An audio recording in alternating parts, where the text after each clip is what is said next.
Hello, and welcome to a Wyverns and Weirdos special. This is a post-campaign corruption battle royale level 20. So this is completely canon. Basic setup. The party are engaging in an exhibition match of sorts to celebrate the second anniversary of 𝗖𝗔𝗦𝗧 unification. Magical protections have been put in place on the arena, as well as rings that the party have been gifted to allow them to go all out without fear of hurting or killing each other in any long-lasting way. I'm your Dungeon Master Darby. Joining me, as always, are Mitch, playing Caius, Laura, playing Bertie, Zoe, playing Ross, Jake, playing Newman, Johanna, playing Rook, Eddie, playing Anya, and for the first time in Corruption, Emily stepping in and playing the NPC Sam. So, without further ado, let's jump into it.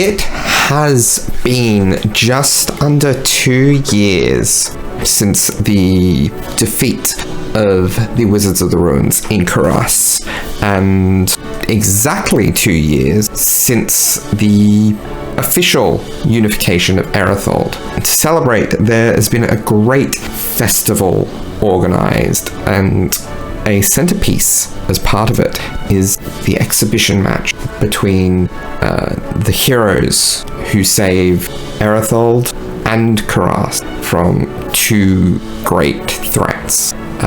And I think we're gonna start with people being introduced in the arena. And this will be in our initiative order, which we pre-rolled. So first, please welcome, Lord Caius 𝗖𝗔𝗦𝗧, Paladin of Damir, the Great Redeemer. Caius enters into the stadium. Caius kind of walks in from the shadow to the light and looks around, kind of waves to a couple of people, and then sort of goes on a little bit of a jog, just sort of around the outside, just kind of warming up, throwing a couple of punches, and is then going to stop maybe about halfway around, and sort of give a little bit of a wave into the crowd where there's a bunch of probably between ages of 7 and 16, maybe 7 or 8 children, who are all looking back and waving very excitedly, and a couple of them have little wooden swords, and there's one with a little paper hat, and there's a couple with signs up, and he just sort of gives a little bit of a wave to them, and a nod, and then continues kind of running back around to his position and begins stretching and warming. All right. The next to be announced is, ladies and gentlemen, Rook 𝗖𝗔𝗦𝗧.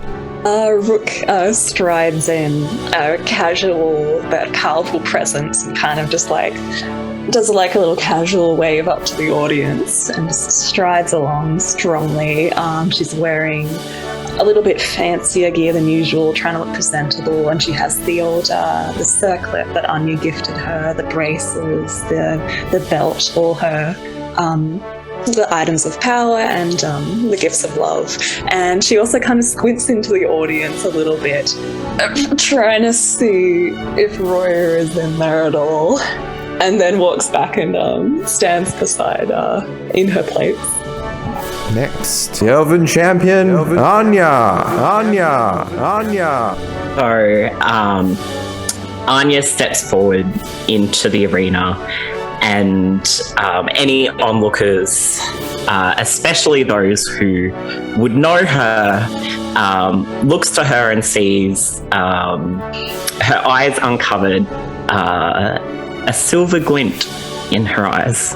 She scans the audience of the arena, looking slightly nervous until she sees Roya and gives her a small sort of wave and grounds herself in that. And then she looks down to the arena. She looks to Rook, blows her a kiss, and then looks at Caius. And Caius, you won't have seen Anya in a fair few months at this point, if not longer. You see her face breaks into a grin, almost a megawatt grin.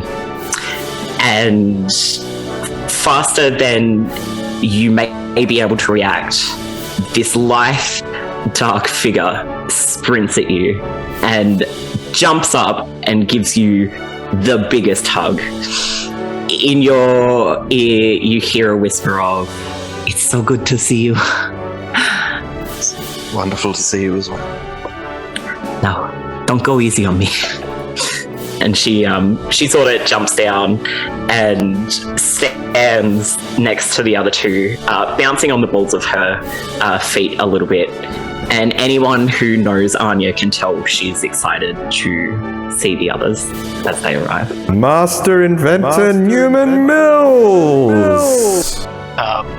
So Newman's going to be like bouncing out, waving at everyone who's watching. He'll pop out Zoot as well and have him come in with him, just in his little like ordo.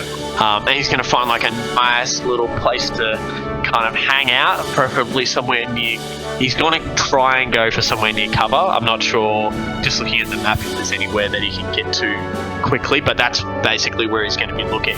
And is he near Anya? For the sake of this, he can approach Anya. Sure.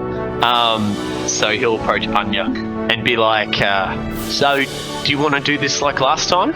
You know? You help me, I help you. Wink, wink. Just like, don't tell anyone though. We can pretend we're fighting, but we're not actually. Newman, you're talking very loud. But, and you hear a message in your head. I'm game if you are. And she, before you walk away, she pulls you into a crushing hug, and then lets you go. Newman gets eliminated. You got to. No, I'm joking. Yeah, cool. Yeah, he hugs back, and then he'll do his little bouncy step all the way back to where he is. Next in the order, hero of the Karasi, Samuel Viss. So Sam walks in, and he's clearly not very comfortable in this situation. He looks very nervous, but he walks in and sort of walks around to each of the others and just sort of like nods or smiles or like shakes Newman's hand and is like, just like, hi, and then goes to his spot. Anya would have given Sam a little wave and a cheeky little wink. Bard of legend, Ravari Ross Dolvet. All right. So, we'll get to Ross's entrance in a second. So first thought, entrances don't start when you walk through the door to the brick building. They start when you get out of the carriage on the street. So Ross has been putting on a whole little show the entire time. She, Sam and Newman came with her. She brought the rest of the players of the Shining Scream. They've been handing out flyers. They're like, going through this whole thing. She got the carriage to drop them off a little further away than normal so she can be like, oh, the paparazzi, and then, she's just walking, confidently up to the entrance before getting to the arena, and as she's like walking through all the people, she will kind of, as there's more and more people around and all the other players scatter into the audience, she's gonna use a cheeky little thaumaturgy to make her voice a little louder, and she's just gonna be like, humble members of the Durham crowd, thank you for attending this evening. If any of you would like to see more of me, and who wouldn't, I would just like to inform you all that the players of the Shining Stream, all the way from 𝗖𝗔𝗦𝗧, are performing a brand new production written just for us next month. It is called As You Like It by the incredible William Shakespeare. Now, I, of course, will be in it. A few other faces of my friends and combatants will also be making their main stage debut at the Ravensong Theatre with the players of the Shining Stream. You can, of course, guess which ones, although our faces are everywhere. If you're looking for a ticket, brave people of Durham, we are only in 𝗖𝗔𝗦𝗧 for the moment, although a preview performance is happening after this very combat this evening. Tickets and flyers are being handed out by the lovely members of the Shining Stream passing through you now. However, if any of you would like a performance to maybe travel to you, please find, and she uses prestidigitation to make a little spotlight, Yareed, the beautiful, dashing, handsome 𝗖𝗔𝗦𝗧 wending their way through you, as they are our tour manager. And don't forget to find me after the show for autographs, vaudevillian techniques, and a little monologue or two. And she continues through and unless the quarter's like jumping or news. Newman has pom-poms, and he is going, Ross, go Ross, go Russ, go Russ, go Russ, go Russ. But then he kind of like tones down when he notices you're making an announcement.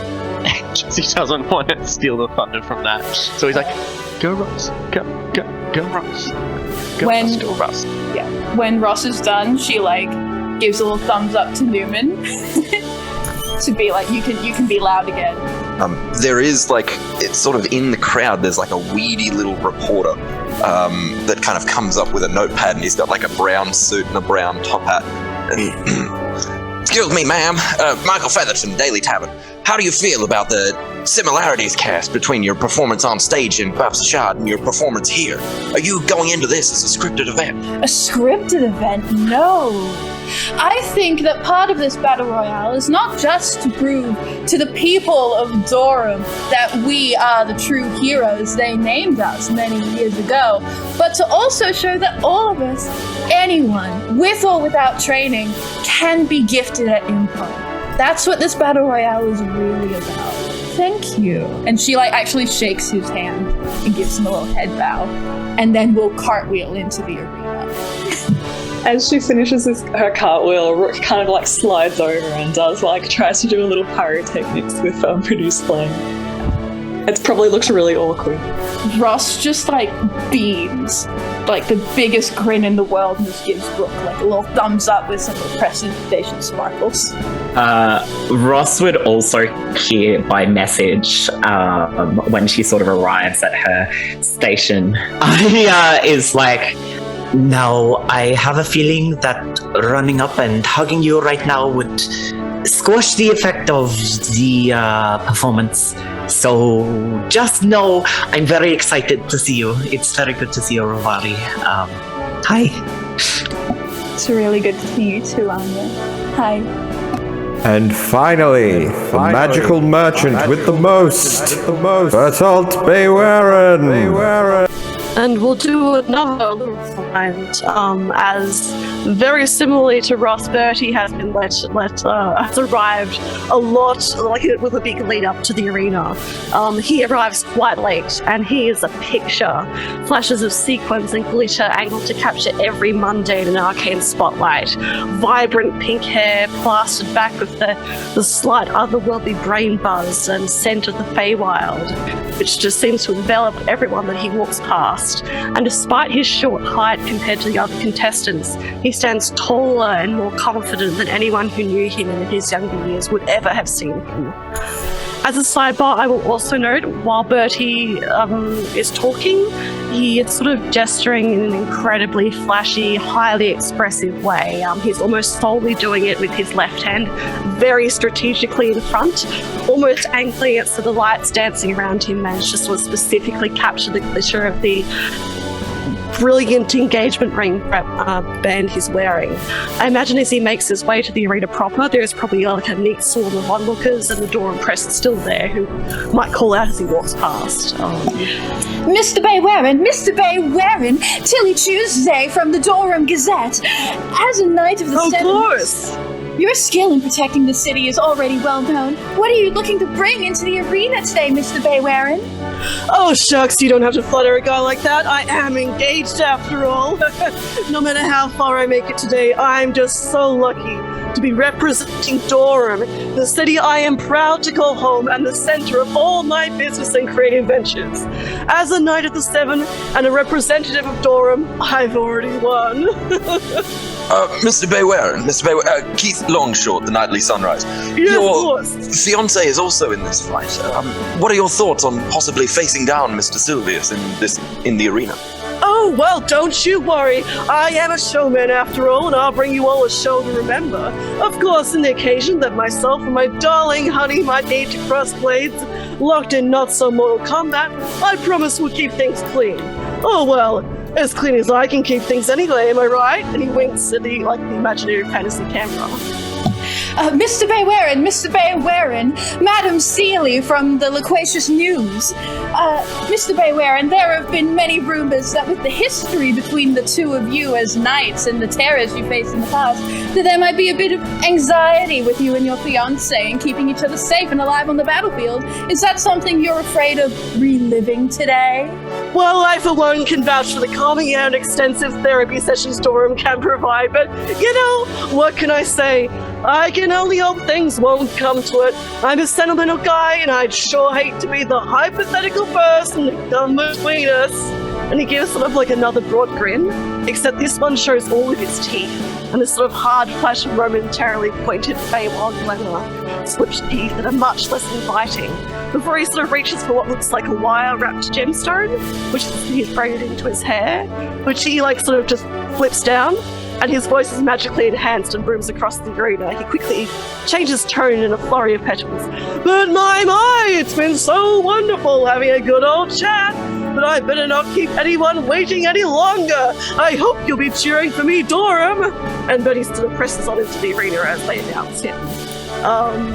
And he's like, yes, that's right, direct to you from the Feywild, your favorite local Durham businessman and philanthropist, owner of Wyverns Boutique and Bewilderment, and major sponsor of this Unification Celebration display match, ex-adventurer and current Durham Council Knight of the Seven. I am ready and excited to be taking part in this with you all in the wonderful, safe, well-protected city of Durham. And then he kind of like, sort of like shuffles where his like foot is for a little bit, and then like a huge puff of like stage pink smoke and glitter bursts forth from under his feet once he finds like the exact spot where he's meant to take place. And the sort of like lances of spiraling miniature fireworks dance out up into the sky, which explode into the words Wyverns Boutique, Sailor now. As the smoke and glitter colour dissipates, Bertie is still standing there with like a bit of like a momentarily jolt of like ill-timed sheepishness, and kind of just like starts bowing copiously and profusely. Competitors, please take your starting positions. You all take your spots at your assigned entrances to the arena. Good luck, everyone! As Anya sort of walks past, I'm assuming she walks past a few of her previous party members, and Bertie would feel a little mage hand just squeeze his hand in a soft little greeting that he would recognize as Anya's. And then as Anya walks past Rook, she shoots Rook a soft wink and also points at her, says, "Well, babe, good luck," and casts True Strike. Nice. Good luck to you too. You got this. Ruka grins back at her, and slowly the fire in her hair and the glow in her eyes gets stronger and stronger as she fiddles with her braces and then bursts into flames. Ross looks across at Sam and just goes, I'm not about to burst into flames. I'm starting to actually feel underprepared. Feel that? You'll do fine, babe. They like you. Mm-hmm. Yeah, they will definitely like me. As a punching bag. You'll be fine. She blows him a little kiss and then gets ready. Birdie makes like some kind of hand gesture towards Caius, which of course inevitably involves again his left hand. Catching as much litter as possible by the audience. Just some kind of strange little gesture. They seem to understand, and then just nods at him and picks up his blade. Caius will return the gesture and begin to sort of crouch down and bounce the balls easily. Competitors, when you're ready, your marks, get set, go! First in initiative is Caius. Where would you like to go, Lord Sylvius? Yeah, so I'm... that's me just in the bottom left, isn't it? Yes. Yes. Who is to my immediate right? To your immediate right is Rook, and to your left is Bertie. Okay. Well, so Caius has gone from looking at Bertie and giving sort of a nod. Caius is going to turn slowly to Rook, try and make eye contact if he can. Her eyes are a little flamey right now, but she's probably looking at you. He's going to give another nod, this one slow and meaningful, and then he's going to sort of close his eyes and grip his sword, and then the symbol on which flares into life, and he begins to cast a spell that is centered on himself, which is Sanctuary. Okay. And then he will take the dodge action, and that is his turn. All right. So next is Rook. So Rook, on your left is Caius, who has just done this display of sorts, and I've thrown my minis all over the place. And on your right is Anya. What would you like to do? Did I just Google True Strike? Did I think before that it was a buff? And I now know that it is very much not a buff. It's a minor buff. Would Rook have even been able to tell? Would I? I don't know. Wow. Okay. Interesting. Okay. Well, initially she's just gonna kind of look around her and be like, all right, everyone, let's have a nice clean fire, keep it chill, keep it going for the audience, And then she's slowly gonna go into a rage, much more gently than before, just kind of closing her eyes, and then the flamey beings that you can kind of almost see that they're people. They appear and they swirl around her. And sure, some of them go over to Anya, but most of them stay around Rook. Where is Sam? Sam is all the way off here. Sam's over here. Well, he was my initial target. You are 60 feet away from Sam. Who's to the left of Sam? Is that Anya? To the left of Sam is Rock. Yeah. All right. She's gonna start charging in that direction. Not getting too close to Anya. And she reaches. What's your speed? It is 40 feet. That's about as far as if you're aiming for Sam. With just your movement. You can use your action to dash. Sure, I'm gonna dash at Sam. And therefore inflicting a d10 of fire damage on him because I'm on fire. So how are you on fire again? Investiture of flame. Although, I'm not sure if it would get if they move within. Yeah, it probably would get a d10 of damage, I'd imagine. I think the wording on it, he doesn't take it, but if he was to end his turn there, he would. And she just kind of gives him a nod, Very casual. Next is Anya. Okay. So me, Eddie, the player, I want to announce it on pod that before we started recording, I actually rolled a d6 to see who Anya would target first. So this is the fates speaking, and me speaking through Anya. When Anya, in Rook's head, she hears a message. I'm very sorry, beloved, but, you're way too distracting on the battlefield. And Anya, she's going to, I'm trying to see, yeah, so she's moving, I guess, diagonally across, sort of towards those columns there, and as she goes, she's going to hit Rook with her ascended wild bow. No, sorry. Yeah, the ascended wild bow. So do you want to go within the area of the columns, or she will, but she'll shoot as she's going. Okay. What's your speed? 45. 45. So I'll give you. She wants to hide behind, or not hide, but have cover behind one of the columns, or climb on top of one of the columns. Okay. Whichever you'll allow. You'll probably need a little bit of extra time before you'll need to wait till next turn probably to climb up on one, but you can get half cover from a column depending on the angle you're at. Remind me, just because it has been a little bit since I've played Anya, with the wild bow, the 2d10 radiant damage, that gets added to the bonus action arrow as well. Yes. Wonderful.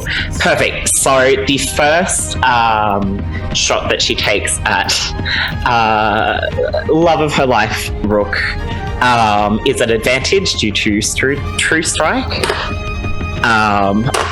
Which thank fuck it was, because the first one of those was a nat one, does a 24 hit. Yeah. Okay, that also does mean that the 6d6 of sneak attack also plays into this, so I'm so sorry, Joe. Okay, so what are we starting with here? We're starting with 8, 10, 20, 30, 41, 44 points of damage. Do you have resistances or bludgeoning, piercing, slashing, or fire? Yeah. Okay. Bludgeoning, piercing, slashing, or fire. Okay. So, all right. 10 points of that damage are fine. And what did I say the total was? 41, perfect. So 31 is halved. Jesus. So that becomes 15, so it's 25 total, I believe? Yeah, 25 total. And then in rapid shot, she fires another arrow. Now, both arrows use the same attack roll. Awesome. So, 3 halved to 1? Does it round up or down? Rounds down. Cool. So, 1 plus... not just 1. It's 3 plus 8. So, 8, 9, 10, 11, halved to 5. Plus 7. So, 12 points of damage for that second one. Alright. Next is the arena action.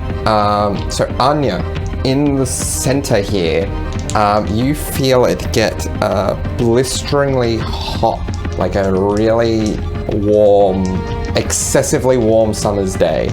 And you take 6 points of fire damage. Is there any dexterity save or anything that she makes to this? Awesome.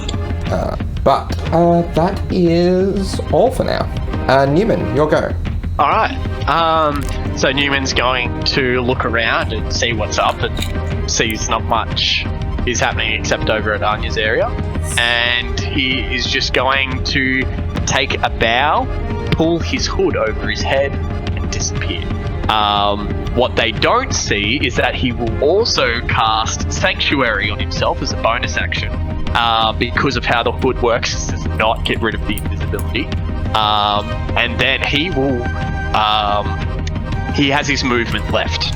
So if he can, would he be able to find a spot that doesn't have any like obvious physical traps, that's specifically away from most of the people?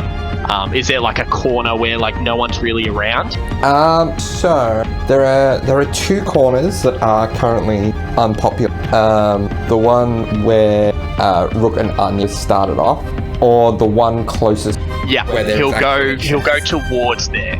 Okay. Oh, a chest. It could be a trap, but I would like to indulge my curiosity, please. So he will go towards the chest. Alright. Because who's going to attack a chest? Yeah. So are you happy with? Yeah. Are you happy with that place? I can't. Yeah. Yep. As long as there are no obvious physical traps, like spikes through the floor or a saw blade out of the walls, then yeah, he's fine. You would notice a series of runes on the ground. Can he get to an area where there aren't a series of runes on the ground? Can. Like if he backtracks a little? Because he would not like to be on magical runes after... Yeah. If you cling to the wall, basically, you can avoid the room. Yep, sure. He's got a climb speed as well, so if he needs to climb, then so be it. Next is Sam. So Sam's staring down Rook, and it's like, and slices with his sword at her. That's a 24 to hit. That hits. Cool. Bonus action branding smite for an extra at 3rd level for an extra 3d6 radiant damage. Which means I have to roll 5d6. Now, just for future reference, remember that those. I'm assuming that he set up his first branding smite as part of his preparation, but remember that the specific smite spells have to be done attacks. Yeah. Yeah. But he can easily have set that up ready to go ahead of time. So it's, what was that? 16 points of radiant damage and 5 points from an extra 5 from the sword. Which would be half to 2. Oh, hang on. Plus 3. So 5, 6, 8. So 8, so half. 4. Yeah. And he's gonna swing again. Why not? That one's only a 19. Does that hit? Yeah, that hits. Oh. And that's another 8. So half to 4. Yeah, okay.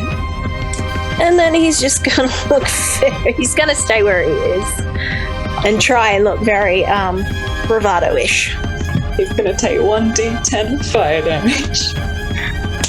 8 points of fire damage. And the flames radiating off the rook just kind of burning him. Okay. Next is Ross. Oh god, okay. Oh god. Alright. So, here I am, my poor boyfriend, getting attacked by a very hot lesbian. Literally and figuratively, yes. So how far across is the arena? I'm assuming it's like 80 feet? 80 across, 95 deep. Okay, cool. So many bad things have a range of 50, y'all. If you're central, you can meet everyone. True. Okay, so Ross is going to hear Sam and Rook wailing on each other next to her and just gonna be like, ooh, that's rough, buddy. But she's going to do a little turn and flourish to the crowd and then do a leaping jazz run into the center. And then, I know Anya got hurt, but you set this thing up. I want to see how spicy it gets. How close are you getting to Anya? I'll run right past. I have a movement of 30 feet. So 30 would get you there, or if you're further there. Let's do there. Let's do that second spot you had. There. Just that little bit out of Anya's melee. You Just just... enough to make... For my own purposes, is that still within sort of 5 feet? Like, not... it's considered 10 feet. Okay, cool. You take 9 points of fire damage, halved to 4. Okay. That's fine. We love to see it. She instantly, like, I know we were saying, like, kind of the conceit of this is we don't really feel like pain, but we are aware of when we are hurt. So she does kind of almost stumble a little bit and turns to the crowd and goes, more lovely and temperate than any summer day. And then she is going to very quietly go, sorry, to Anya as she like runs her nails along the tambourine, does an arcane movement, and then like brings both her hands down as she hits an operatic high C and casts Psychic Scream. We are opening with a big boy. I need everyone to make intelligence saving throws. And beat a 20. Does Sanctuary protect against this by any chance? It absolutely does not, sir. Yeah, because I think Sanctuary is specifically targeting you. Because this is an area of effect. You're shit out of luck. Cool. So what save was it again? Intelligence. So you'll be Intelligence. Newman will be fine, but everyone else has to be the 22. Anya rolled a 23. 23 as well. Yeah, Anya and Sam are fine. 5. Oof. 19. 24. 24. And how bad is Caius? Because I don't think Caius can physically make this save. He can if he hits a 20. Unfortunately, that was a 2. So that is a 5. Okay. So Bertie, Caius, and Rook all take maximum damage. Is it half damage on a success? That's a very good question. I'm pretty sure it is. On a successful save, a target takes half as much damage and isn't stunned. Yeah. So, stunned folks, you are incapacitated, can't move, and can speak only falteringly. Automatically fail strength and dex saving throws, and attack rolls against you have advantage. So incapacitated is you can't take actions or reaction. Also, anyone who is concentrating on a spell, regardless of succeed or fail, is going to need to make a concentration. Okay, so everyone who succeeded, you take 25 points of psychic damage. Everyone who failed, you are taking 50. Would this classify for uncanny dodge? Uncanny dodge. When an attacker that you can see hits you with an attack. I know it's an attack spell. No, unfortunately, because it's an area. That's fine. Oh, wait. Sorry. Where's Birdie, actually? Is he behind me? Is anyone actually behind me? People, so what's the range on it? Anyone I can see. Oh, anyone you can see. So Newman's good then. Yeah, Newman's good. Oh, fuck yeah, Newman's good. Newman's invisible. Ignore that. All Jacob? right. Okay. Other than that, you can see everyone. Okay. I would just say that the ancestral guardians that were around Anya, they kind of just like jump in the way of the damage and fling it back at Ross. So Anya is protected from 15 points of damage, and Ross gets hit by 15 points of damage. Touche! That was music to my ears, actually. I've always liked your singing, Rovari. Sure. And then Ross is going to, no, she's out of movement, bonus action. She's gonna look dazzlingly at the crowd and like do another little wave. That's her bonus action. She's milking this. She wants ticket sales, baby. Next is Bertie, who I believe is stunned. Bertie is stunned. So he just probably some magic kind of flickers as if he was about to cast a spell, but instead he sort of just crouches down a bit and just kind of clutches at his little head, his very long ears, which has just been subjected to Ross's psychic scream, and he kind of just he's completely taken out of it. But as a precautionary method, the little loudspeaker that he has, the stone that he has, kind of flips up from where his mouth and out to the side, and it kind of thinks a different color, and then a pre-recorded message instead says, "Wow, I didn't see that one coming. Something else no one saw coming. The incredible gift discounts you can get at Bertie's gift shop. Buy 3 items, get the 4th half price." And All right. Then back to the top of initiative, and we have Caius again, who also failed and is stunned. Is also stunned. So Caius kind of shakes his head. He's kind of was bouncing up on the balls of his feet in a crouched position. I think that kind of drops him down to one knee a little bit. And he pushes himself back up again and kind of shakes his head. And looks over. Does he know where that came from? Yeah. Ross did belt an operatic note. Well, not many people can hit a note that high. So, while not allowing movement, will you allow one aggressive step in a particular direction? I'll allow it, assuming it's not outside of the square you're currently in. It's not outside the square. It is one faltering step in the direction of Ross. Okay. But he does so menacingly. Do they get to save at the end of their turns? Or is They do. Okay. I was going to say this spell is meant to be you have it until you can make the save. I would like to argue that this is Ross's spell and she is level 20. I would like to shape it that basically it breaks at the end of this current turn. Okay, so you're not... Just because otherwise Caius and Rook are potentially never making this save, and... So are you dropping it immediately, or are you waiting until your next turn? My next turn. Okay. I would like to do. So Otherwise we're all going to be stunned forever. Bertie, make your save. Caius, make your save. And next will be Rook, who I think also failed, and we'll need to make a save.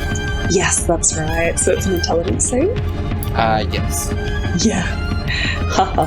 Haha. That's a 7. yeah, I rolled 30 22. I think that just saves.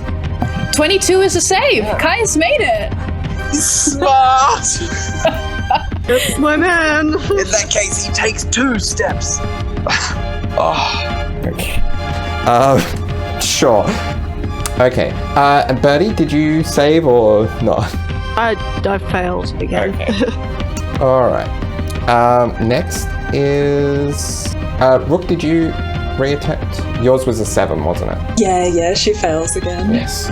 Okay. And we get back to Anya. So Anya, she tosses a wink Rivaro's way, but then leaps up and pulls herself on top of that pillar that's in front of her. And both Rook and Sam, all around them, start to see these swirling duplicates of Anya, but they're both seeing very different things. So Rook would see Anya looking very beautiful, very enticing, and many of her being like, Rook, beloved, what are you doing fighting, my love? Why are you fighting? And Sam He's swirling Anya's. Now, Sam. Aren't we in an interesting position? All of these strong, scary women in a position to really, really be quite mean to you. Can be quite distracting, I know. I would like both of you to make a wisdom saving throw, please, as Anya casts confusion. I don't know what this means, but I got a nat 20. That's 26. 21. Damn it. So both of you can see through exactly what Anya is doing. And as the spell sort of dissipates, the Anyas around each of you flicker a little bit. Anya is going to use Quicken Spell to make that a bonus action. And she sighs and is like, fine, have it your way then. And she's going to... this time I think she's going to aim the... she's going to aim the wild bow at... Oh, is Rook still incapacitated, technically? Yeah. Yeah. What does that mean? Is that advantage? Yeah. Oh no. I'm so sorry, Joe. But Anya is going to, as she feels Rook look through the fake Anyas, she's going to shoot another arrow at her. So we'll go. That's twice now. I've had advantage, and one of those has been a nat 1. So 12 plus 14 is 26. I'm assuming that hits. Yes. I'm so sorry. I'll roll the radiant first because that's the only one that you don't get halved. Oh no! That's 16 points of radiant damage. Oh god. Oh no. 12, 16, 20, 25, 26, halved to 13 points of slashing damage. So Rook sees Anya do that vision and she's just like, oh no, I know what you're doing. No, not gonna work on me. And then immediately gets shot. Did you roll me your concentration check before for your arm? Although for True Strike goes away after the first one. Rook's forearm. But I have a suspicion concentration actually drops on being incapacitated. Yeah, so it auto drops. So Yeah, it's okay. Does that also mean like the ancestral guardians are gone? No, because rage is only if you are knocked unconscious, not if you are incapacitated. I did think of that and have to double check it. I'm so sorry, Joe. Alright. Is that everything with your turn? Alright. Yeah, as long as she's on top of the pedestal. Yeah. The thingy. Alright. Next, we have a seasonal shift in the middle here. Into a kind of autumn breeze kind of feeling within the pedestals. Anya, because you're on top of the pedestals, you're technically outside of the effect. Ross, I'm going to need to roll me a Constitution saving throw. I don't think that's going to be it, Chief. Oh, wait, God, okay. 17? Yeah, that's enough. Oh, okay. It's only a low DC. Okay. So I guess there's like wind trying to buffet me around. And she just like slides into a wider stance and like digs the little tip of her tail into the ground like a wedge between the bricks. And just kind of plants herself. That remains all that happens at the moment with the arena actions. Newman, it is your go. Alright. So, he might do it next. He is going to cast Silence on his general vicinity. Okay. And then, just to be safe, that's fine. He might just leave it at that. Okay. Not gonna attempt to open the chest at all? I believe casting silence is action, so if he can have a look at the chest, will he investigate the chest? You can investigate it. It's probably, an action to be able to both investigate and kind of get anything out of it. So that's a natural 1 to investigation. I use D&D Beyond, I'm an idiot. I mean, that's still a 20. That's still a 20, I can see. I'm gonna throw up. Dirty 20, but it's still a natural 1, So there are 2 potions. One is golden, one is red. Well, when he can, he will take it. Sam, your go. So, Rook is very obviously paralyzed right in front of me. Yeah. So, once again, bonus action, Branding Smite at 3rd level, and I'm gonna strike at her. Unfortunately for you, fortunately for Rook, this isn't, strictly speaking, paralyzed, so it's not an auto crit if you hit. No, but it's still a very good chance of hitting. Yeah, it's a 28 to hit. Yeah, that hits. Which means get so it's 14 radiant. Oh no, sorry, that's 10 radiant, and then 4 halved of slashing. So. And then Sam gonna strike one more time, which is another 28 to hit. Yeah. That's 6 halved, so 3. And then he's going to run away. Okay. Gonna come towards the camera. So full. As far as you can. All right. Yeah. And that's it. All right.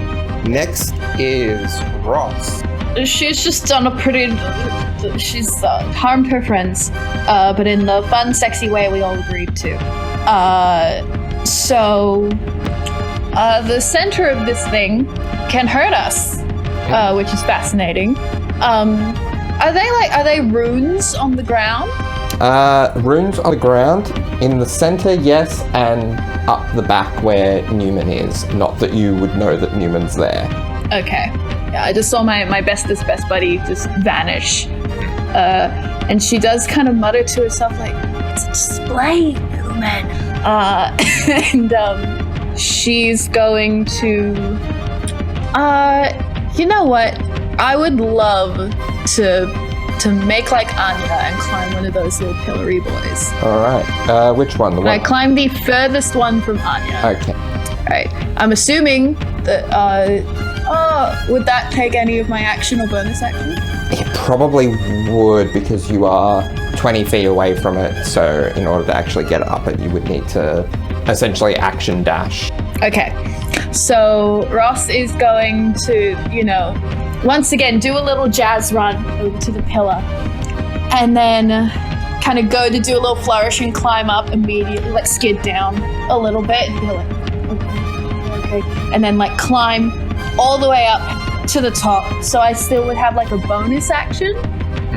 Okay. Do I have anything that's a bonus? I have one thing that's a bonus action.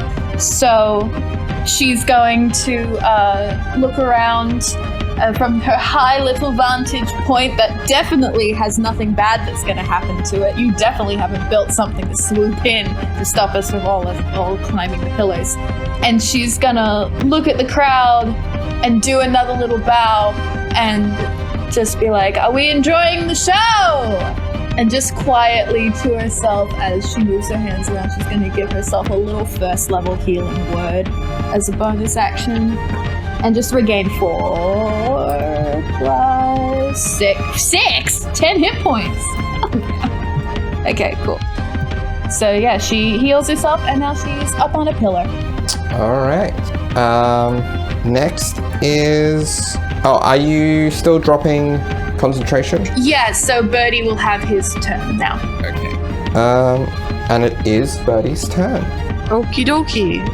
So Birdie kind of like shakes his, the game is kind of like grasping at his ears, and he kind of like shakes his head out and shakes his ears out, and then sort of like turns around with like another sort of like explosion of glitter, and is like, good one. My turn now, and he like gestures to the audience, and he's like, that's right, now you're gonna see one of my signature moves. And Birdie kind of like this like energy kind of like sparkles like shape around him as two long celestial wings spread out from his form, with again another kind of like, he seems to shuffle his feet and like hit something. Another jet of like pink smoke comes out from behind him, and then he flourishes his sword and then takes the skies. So he's going to fly upwards, and then yeah, he's gonna look like he's gonna kind of like glance towards everyone, and then just sort of like let's say no, he'll just like, so he's up in the air and he's just gonna move to like just move, not so he's like directly above someone, but he looks, and he's gonna sort of prepare something, and I'll shoot dummy message about what that is, but yeah, that's what he does. And as my bonus action, I guess, he's like, wow, everything's moving so fast out here, it's hard to keep up. Well, you know, it's almost as fast as our 7th night perfume, simply flying off the shelves. Smell like a hero today. And he holds up like a little perfume vial up to the audience. Alright, is that all? Yeah, that's all. Brilliant. Okay, back to the top of initiative again, and we're at Caius. You have control of your movement again.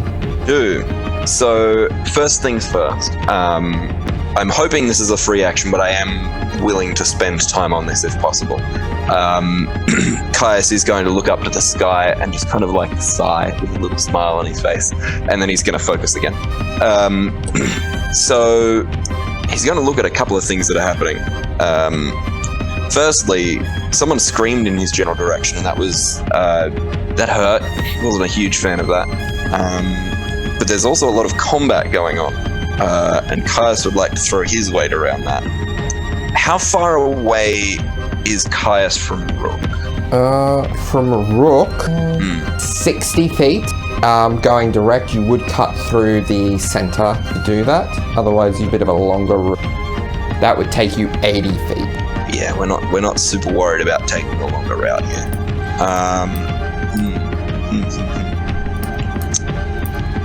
Well, that's a bit of a shame. So I guess what we're going to do is we're going to see Rook just... There's no real way around this. Getting beaten to a pulp. And Caius is going to sort of... His eyes are almost going to flash like silver, which is weird. And he's going to sort of take off at a jog and then a little bit of a sprint. And then as he gets towards like the center of the arena, because I'm assuming he has to cut through that. Yeah. So as he gets towards that, he's going to disappear into mist, appear on the other side, and continue running. So what's your speed? 30 feet. 30 feet. Are you just flavoring that, or... No, I'm trying to get 60 feet to within, if you would say, melee range of Rook. So it's not... Yeah. So combined it's... So yes. Perfect. Right. Rook is no longer incapacitated, that is also of note. So it's not like you get advantage, but... That's fine. Caius is going to look at... Caius is going to look at Rook. Those eyes kind of still flashing that silvery gleam that probably at this point maybe you would have seen in no one's eyes but Bertie's when he's been trying to sort of swindle someone out of a little bit of coin. And Caius is going to look over and say, "It's very important that you don't die. I've thrown 300 platinum to make sure that you win this." And he's going to hold out a hand and he's going to do lay on hands at Rook. Oh my gosh. And heal her for 100 hit points. What a callback. Oh, that's incredible. Rook kind of probably sees him approach and like kind of just like, oh, like gets in a fighting stance, and he hears him say that and is like, that's not very sportsmanlike, but thanks, I'll do my best. And then we'll just turn around and prepare to do whatever he needs to do. For reference, Sanctuary is still active. Okay. All right. Yeah. Next is Rook. As a very quick free action, Bertie is going to butt in and be like, wow, what an amazing gesture. And let me tell you, for success, you've got to choose the best. And Durham School for Future Happy Heroes is the place to be. A charity-run organization kickstarted by my future husband, who had just done such a charitable, wonderful gesture there, and a collective of Durham donators. No matter where you start in life, you'll find a good one at Durham School for Future Happy Heroes. Which Bertie sort of says very loudly, almost as like, he did I don't know if Bertie knows what Kai's has actually done, but like that's him trying to cover whatever the hell he's talking about. Rook will kind of like, she looks very surprised by what's happening, and maybe like a little bit, she's a bit like, oh, that's not good. But hell yes. And she like gives Caius a nod and is like, well then, it'll help to you too. And some of her ancestral guardians, like little flame beams, flicker over to Caius and hover around him too. Is the only person in my like nearby me Caius and Anya? Yeah. So Caius is like 5 feet away. Anya is 20 feet away. Sam is 25, 30 feet away. Okay. Rook's gonna like leave Caius, start heading towards Anya. What do these little pillar things look like that she's standing on? So these ones are just fairly standard stone pillars, made out of white marble. How tall are they? They are probably about, I think they're about 10 feet high. So enough to make it difficult to attack. Yeah, that would be difficult. I'm like, Rook is like 16. How is the reach? I don't know. Anya does, as Rook approaches her, she looks down at Rook and there's just the fondest twinkle in her eyes, and Rook can tell that she is both having a very good time and also very in love. I love it. Rook kind of like grins up at her and is like, all right, let's get this fight going. And I'm assuming I wouldn't be able to attack Anya. I'm going to attack the pillar. Okay. I'm going to try to break that pillar, or at least maybe shake Anya off. Yeah, okay. Roll to hit the pillar. Yeah. That is a 25 to hit. 25 will certainly hit. What is... So that is minimum damage. 9 points of slashing damage and 13 points of fire damage. Okay, so total of 22. Okay, it is still standing, but it looks like it is crumbling. Do you want Anya to make a dex save? Let me have Anya make a dex save. Yeah, make a dex save. It's not going to be too hard, I don't think. Well, I think that's fine. 29. You do have a second attack. Yes, I'm going to hit it once again. Alright, roll to hit. That's a 26 to hit. 26 certainly hits. And that's low damage again. 10 slashing damage and 16 fire damage. Alright, with your barbarian brute strength, you slam into the pillar once. It starts to crumble, and you slam into it again, and it goes tumbling back. Anya, can you roll me a dexterity saving throw as the pillar falls? That would be a dirty 20. Okay. Does she make it? Yeah. Cool. As the pillar crumbles, Anya just sort of jumps up, and as she reaches down, as she sort of starts heading down, as gravity takes effect, she uses Rook's quite broad shoulders to steady herself, and so she's standing quite close to Rook, and actually leans over and just gives her a peck on the cheeks, and she's like, "Well, that was a very good display of strength." All right. And rather fittingly, it is now Anya's go.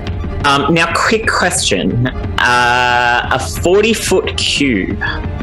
Yes. Is there a way that Anya would be able to get Rook, Caius, and Sam? Not without getting yourself as well. That's it. Wouldn't.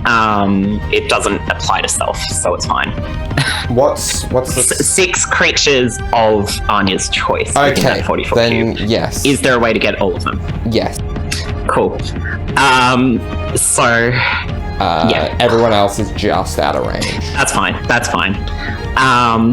So Anya, she, after giving that peck to Rook, is like, "No, I don't find it entirely fair that you two are in some form of cahoots here. And Sam, no one said that you were allowed to hurt my girlfriend." And Anya kind of reaches forward, and this sort of shimmering, glittering cube of energy starts expanding, and you all start to feel a little bit sluggish and a little bit weird, like you're wading through jelly. Can I get all 3 of you to make a wisdom saving throw, please? 13. 24. I remember I have an advantage. You got a natural 1. Oh. Perfect. So, Rook, you start to feel the sort of sluggishness, but you're used to Anya's antics by now, and the 2 of you probably trained together leading up to this battle royale to help hone each other's skills, which is probably, in your head, part of the reasoning why Anya would target you first, because you also know her weaknesses. But Caius and Sam, you fall victim to the spell Slow. So for the next minute, your speed is halved. You have a -2 to AC and Dex saving throws. You can't use reactions. And on your turn, you can either take an action or bonus action, not both. If you are attempting to cast a spell with a casting time of an action, a d20 is to be rolled, and on an 11 or higher, the spell doesn't take effect until your next turn, and you must use your action to complete the spell. If you can't do it within the next turn, the spell is wasted. Also, you make a wisdom saving throw at the end of each of your turns to end the effect. So, anything else with your turn, Anya? Anya is going to... She gives a wink to Rook, and before Rook can reach out, she bonus action disengages, and she's going to move to the next pillar behind that one and jump up onto that if she can, using her movement. She has 45 feet. So that 25, it would basically have exactly the amount of movement needed. Yeah. Cool. All right. Just kind of laughs and shakes her head and smiles. Okay. Next is arena actions. Anya and Ross, you feel a bit of a chill. You aren't affected by it, but you feel a bit of a chill coming off of the central pillar, or the central room, as it shifts in a winter breeze. And another thing kicks in this round, as back double doors fly open, and slowly emerging 10 feet out from the doorway is a large flail snail. In fact, it's gonna actually, I don't think it can do anything else, so it's just gonna dash towards, who is it gonna dash towards? It's gonna dash towards Rook, very slowly. Alright, next is Newman. Alright, question. Is it possible to pick up these potions now that I've opened the chest and investigated it without using an action or a bonus action? Yes, it would be your interaction. Cool. So he will do that. He will then he will throw something on the ground, and then he will cause a puff of smoke to appear from behind the chest, or where Newman is. Now, is someone in the air right now? So Bertie is flying. Ross and Anya aren't on the ground, but they're not flying. They're on top of pillars. Another gust of smoke appears above Birdie. And Birdie, hopefully, if this succeeds, will feel someone grapple onto him as Newman casts Dimension Door using his Cape of the Mountebank, as a bonus action. Okay. Laura, why don't you tell us what happens here? So Newman appears in this incredibly dashing, daring movement. Also, how high up are you? Quite high. Like, in feet? Are you like the full movement 60 feet The up? full height, I would say. So you're 60 feet up. Okay. Yeah. So, what happens is, Bertie is valiantly flying in the sky as Newman appears from out of nowhere to try to grapple him. Newman falls directly through this deceptive vision of Bertie, who only momentarily is like, oh shit, but yeah, as if there was a hologram there or something. And falls to the ground, I guess. Featherfall? Okay. Featherfall. Yeah, that's allowed. And then no one can see it. He's still invisible. So Newman doesn't have to use his turn. Anya actually flicks up a Featherfall from where she is on the pedestal. You can't see him. Oh, that's fine. Yeah. She was going to help a homie out, but I guess not. She'll keep that reaction. Action to uninvisible, sorry. And then no one can see it, but Newman's very clever. Very, very clever. And I guess that's where he's going to end his turn, slowly falling to the ground while invisible. Technically, Bertie, not being there wouldn't be visible because Newman's also invisible. Yeah. Only Bertie knows. Only Newman knows that Bertie isn't there. So, actually, can Newman see Bertie? Do you, the one that you just fell through, or actual Bertie? No, the real Bertie, now that he knows that's not the real Bertie. No. And in fact, it would probably be an action perception check to try to see any trace of him. He doesn't have an action, as he's already used it to throw. Oh shit!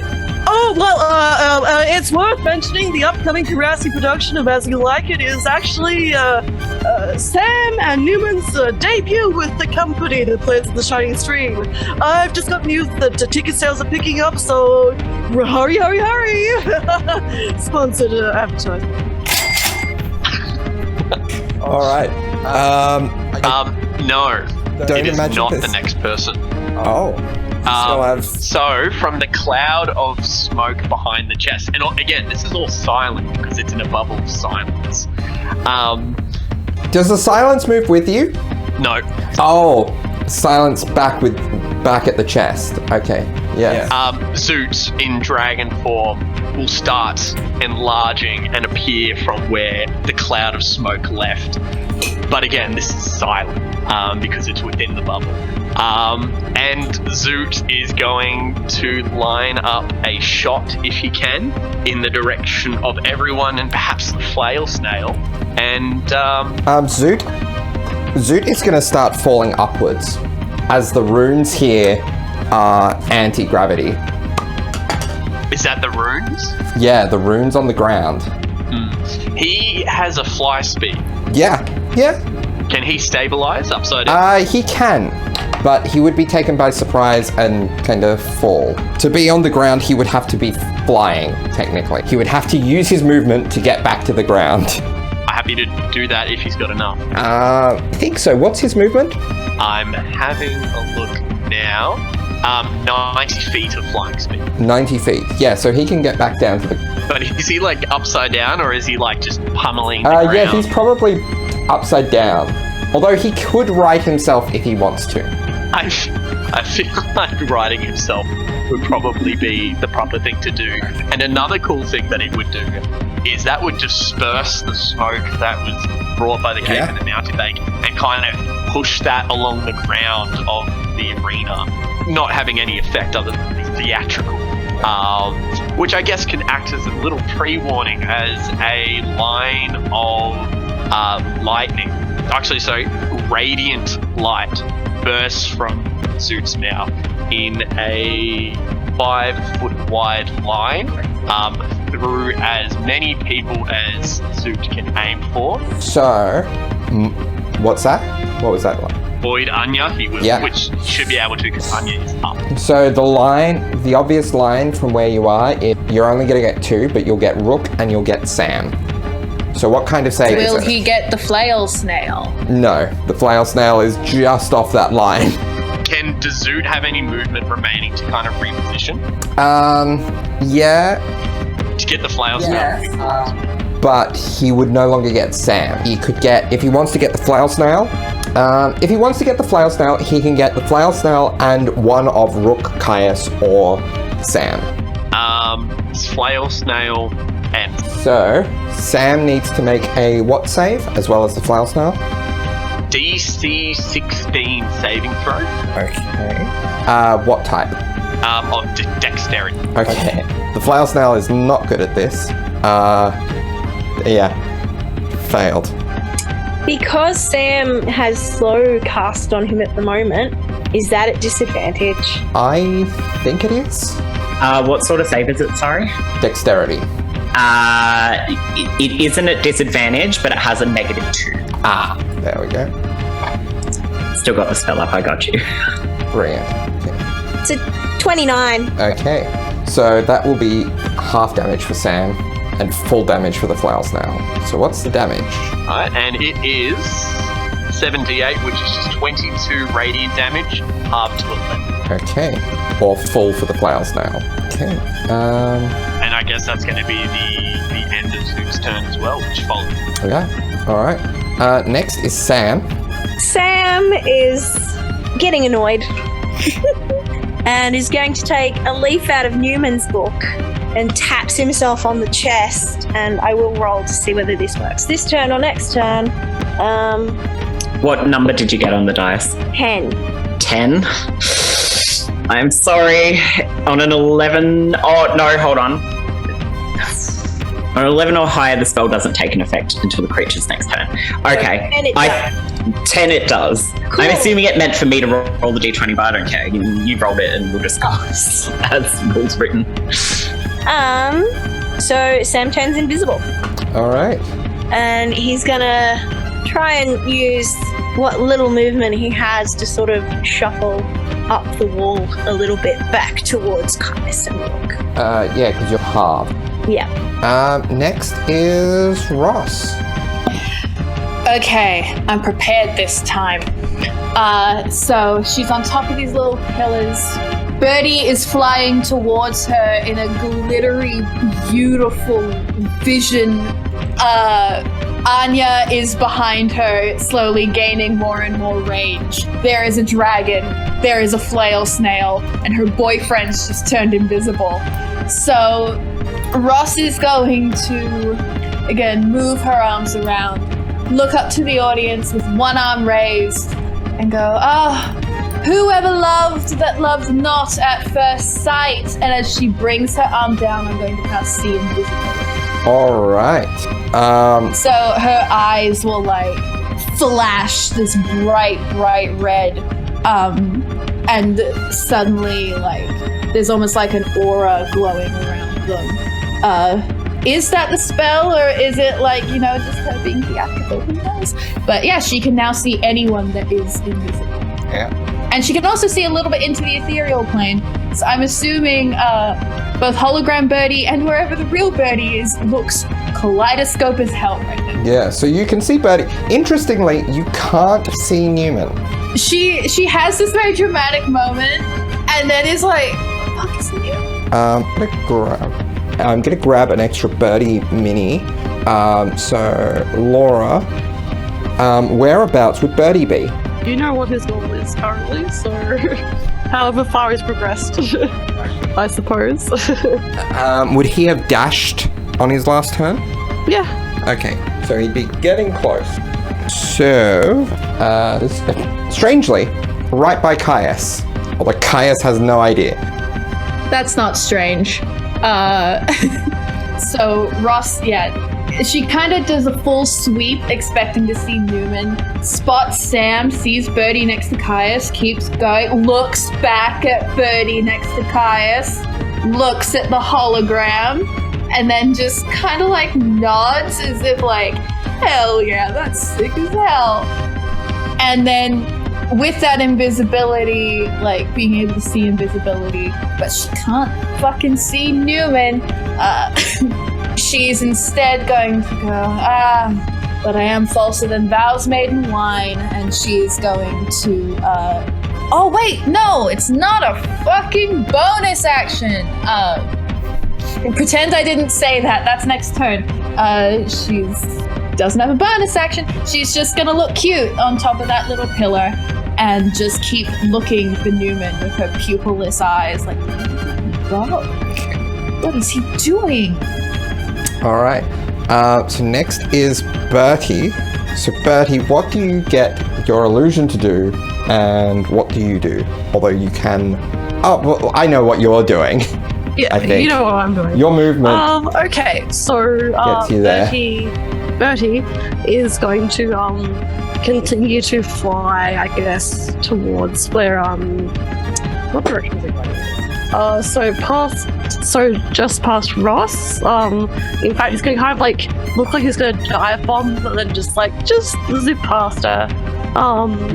And as he does, it's like, well, you've put on a fair show so far, my good friend Rovari Ross. And again, remember, tickets are available if you speak to Yari, the dashing assistant that Ross Rovari highlighted earlier. So anyway, but I think I'll continue to move along, and he's going to I guess move more towards like the studios and like, an amazing invention by our good friend Newman, who is surprisingly missing right now. But I think everyone here, we entertained so far. What do we want to see? Some lights, some cameras, some action, and he kind of like spreads his hands wide and like it kind of looks like he's like casting magic missile, which just sort of like lands around towards Zoot, but will sort of like tragically miss, of course, at the last moment, because that's not really happening. But you're going to get that. And he's like, alas, well, you know, we can't always hit our mark, but you want to know what? If you want something that will last the distance, every purchase from Wyverns Boutique made over the next 2 days comes with a limited lifetime warranty, provided items have not been used by or touched by mortal hand. And actual Birdie, you're able to open that chest. Cool, what's inside? There is a big red potion inside. Take the potion. Okay. And so that would be your movement and action. Is it your bonus action to do stuff with your double, or is it just... Oh, no, my double is an action, so... It's an action.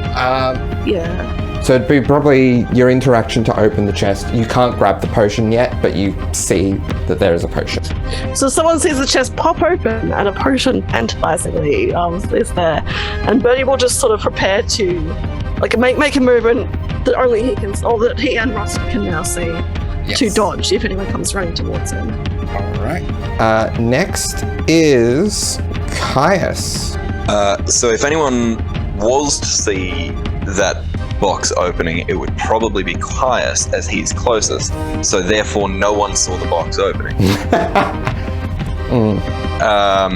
Caius is going to sort of feel very sluggish and just like, ugh. we don't like this feeling. This is the feeling that we get after we've eaten our third breakfast, and it's just like blech, it's like bloated.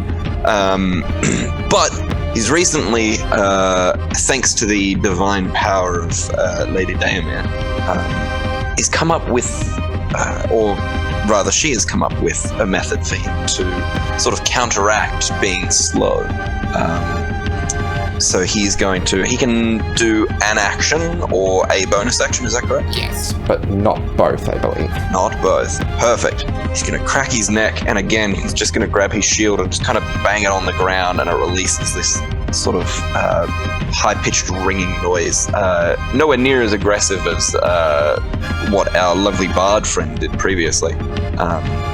But it still allows him to sort of glow with this yellowish, goldy light, holy light. And he begins, that light almost engulfs him as he uses Holy Protector. So what does Holy Protector? Holy Protector is Caius's level 20 paladin ability. For 1 minute, you have resistance to all damage. Your movement speed increases by 30 feet.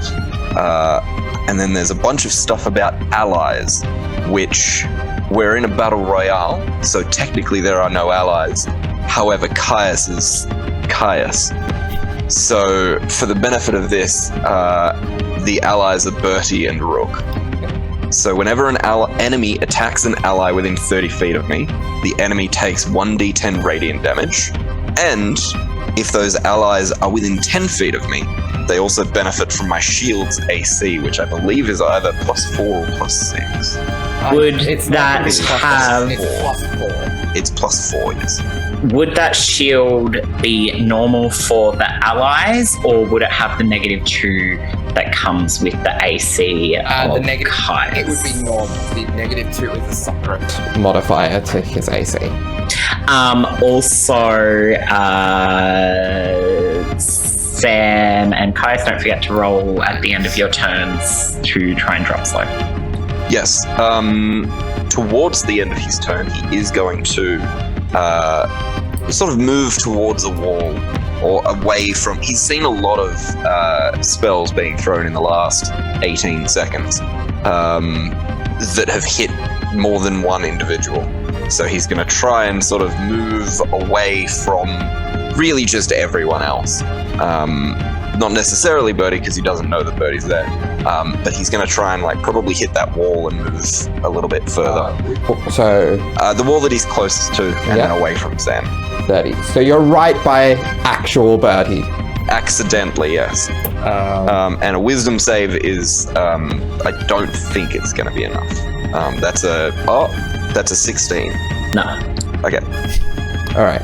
No one else sees this except for Ross, but Bertie kind of pauses in his very furtive, very tense stature to just smile fondly at Caius. Okay.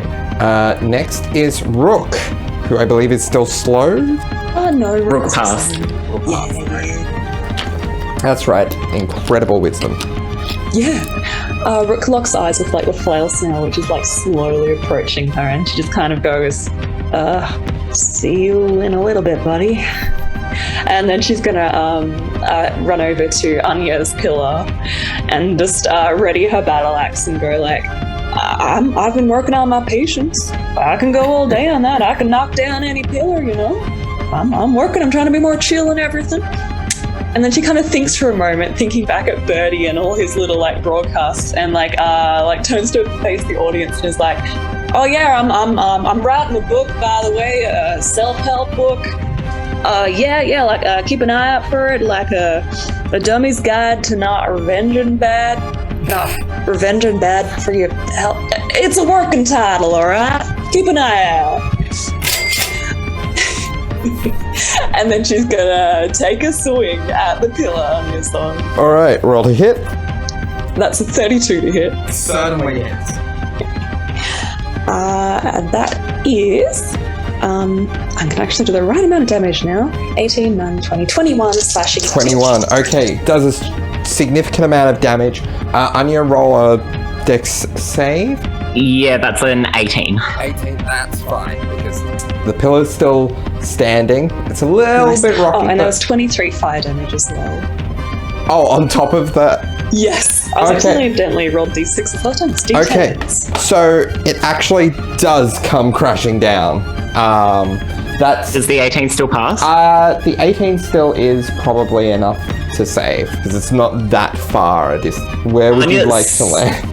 Anya slightly less gracefully does almost the exact same thing, but she kind of braces Rook's waist this time, as she sort of jumps down, and she's like, just hold that thought. I want to get rid of the big slug thing. If I want anyone taken out, it should be from one of us. And gives a peck on the opposite cheek that she did.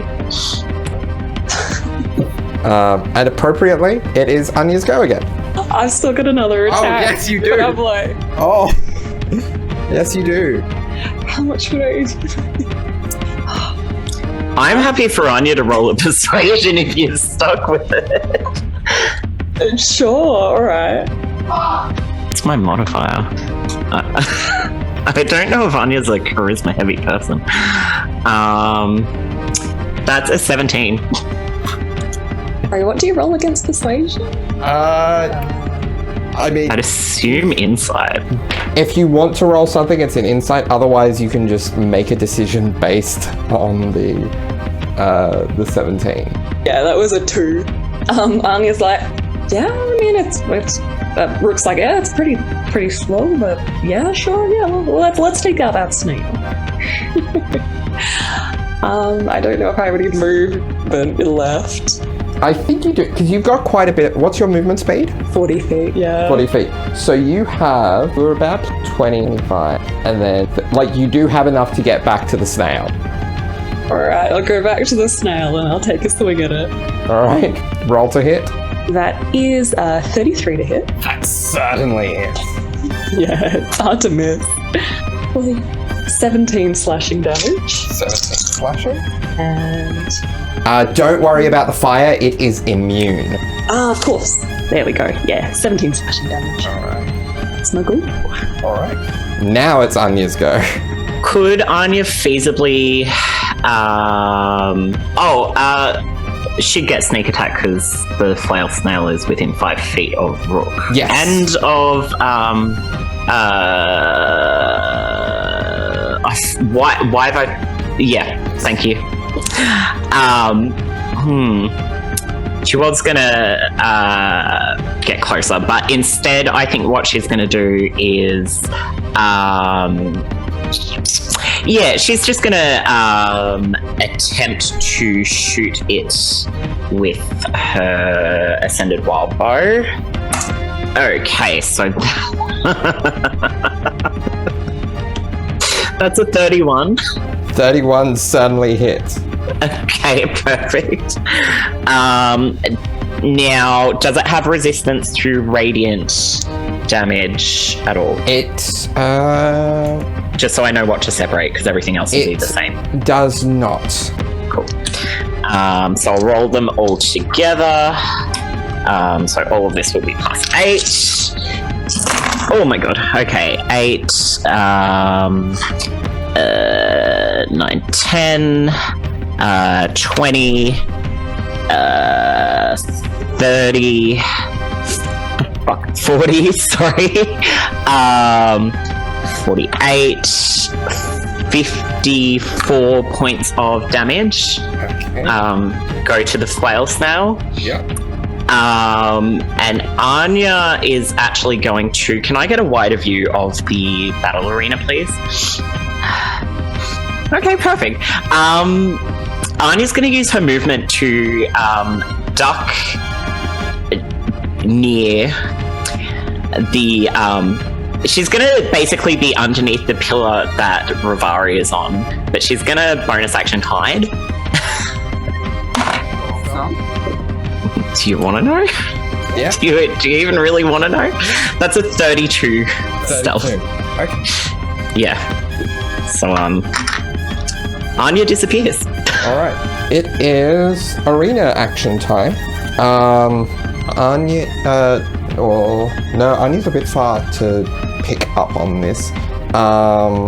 But Ross, you would feel there's a almost radiant spring-like glow to the center area at the moment.